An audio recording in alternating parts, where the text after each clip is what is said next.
Hey everyone, it's Dr. Erica Person with Flex Audiology, and today we're going to talk about how exercise can help with tinnitus management. So, did you know that getting your body moving could actually help quiet your mind and your tinnitus if it's done correctly? Now, exercise won't cure tinnitus. It's really not a cure, but there are management strategies to make it less overwhelming, and it can really play a powerful role into how you cope with it. So before we get into that, please do me a favor, click that subscribe button, give me a thumbs up if you like the content. That really helps spread the information out to the masses, and it also will help you notify you of when a new video gets released. So let's talk about why exercise matters for tinnitus. I have to say, I'm not a huge fan of exercise. I do it because I have to, not because I want to. I do get jealous of people that talk about how much they love it. So if you are my patient and you know who you are that loves to play pickleball and you play 3 to 4 hours a day, someday I hope to get to that level where I enjoy it as much as you do. So tinnitus on its own is often it's made worse just by anxiety, stress, poor sleep, low mood, and exercise really has been shown to help with all of those. So regular physical activity, multiple studies that show that it lowers your cortisol, which is your stress hormone. It increases your endorphins, natural mood boosters. So think about, chocolate does the same thing, but since we're talking about exercise, we're going to focus on that. It improves the blood flow to the brain and the auditory system, and it promotes better sleep and mental clarity. Now, exercise supports your brain health as well, and that also helps support the ability to habituate the sound of tinnitus. So movement with our brain is very plastic. It's adaptable. It can change, and movement can help regulate that neuroplasticity.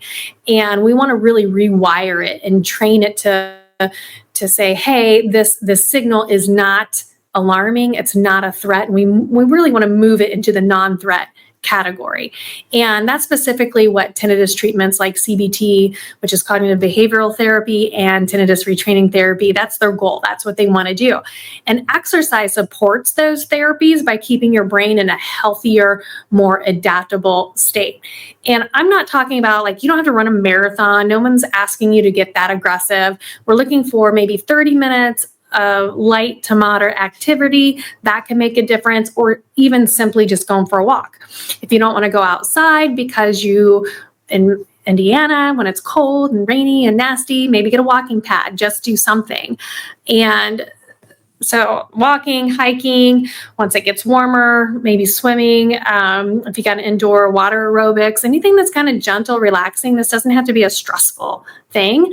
Some people really get into yoga, tai chi, any type of movement that's got mindfulness involved. That can be super helpful to reduce stress and anxiety, and then strength training and cycling. My only point that I do want to caution here is when I exercise, my tinnitus actually spikes.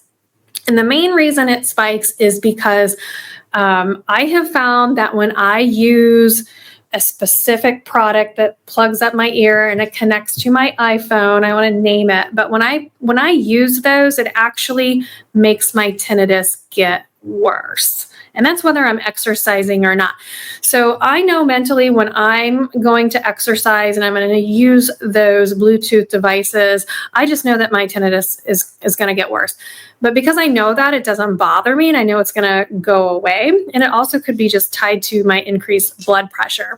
So one of the things that I'm going to try in 2025 is seeing if I got the bone conducted headphones, if it was just simply the exercise and the increase in blood pressure that causes mine to spike, or if it is actually the Bluetooth device that I'm using. So that's kind of my only asterisks up there. Beyond that, exercise itself, there's a great mind-body connection. You feel more in control, you're grounded, you're stronger if you're doing strength training or maybe cycling.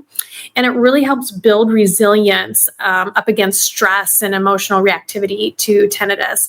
And it just creates a better positive feedback loop. So if you have a better mood, you'll have better sleep. I have a whole video on sleep and tinnitus.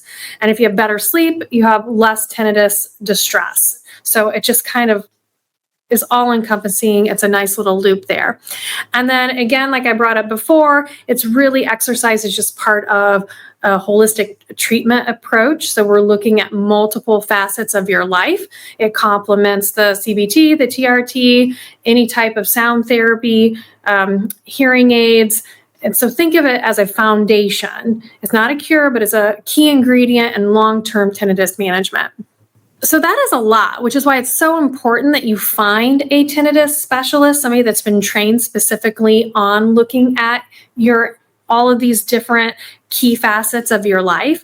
You know, if you find yourself in an office and their only option to you is hearing aids and maskers, you're probably not in the right place. They're definitely they mean well. They're just limited in their knowledge base and maybe their scope. And so I would a correct tinnitus trained provider, it's a mix of different treatment options, and that has to include lifestyle changes like exercise, like reduced alcohol intake, better sleep patterns, and really the use of what we call biomarking tracking, which is fairly new, and I say new, but it's really not. They've been out there for a while. You've got your Fitbits, you've got your Oura Ring, you've got your Apple Watch. And really, we're just tracking your moods, your blood pressure, your oxygen levels, all the things to make sure that we are heading into a more relaxed, a more mindful lifestyle, a more healthier lifestyle. And when you can relax and decrease that anxiety over the tinnitus, it really will improve the perception, and it helps stimulate habituation of the tinnitus itself. You don't need to run 5 miles. I mean, I guess you could, but you don't have to. Just start moving. If you're not walking, get out and walk. If you're already walking, step it up a little bit. Just keep your brain healthy, keep your body healthy. Tinnitus care is about treating the whole person. It's a whole body care, and work with a specialist who sees that big picture. They need to follow best practices, and they can help track your progress in and out of clinic. So until our next video, if you have any comments, put them down there. I'll try to respond or reach out and contact our clinic. Have a great day.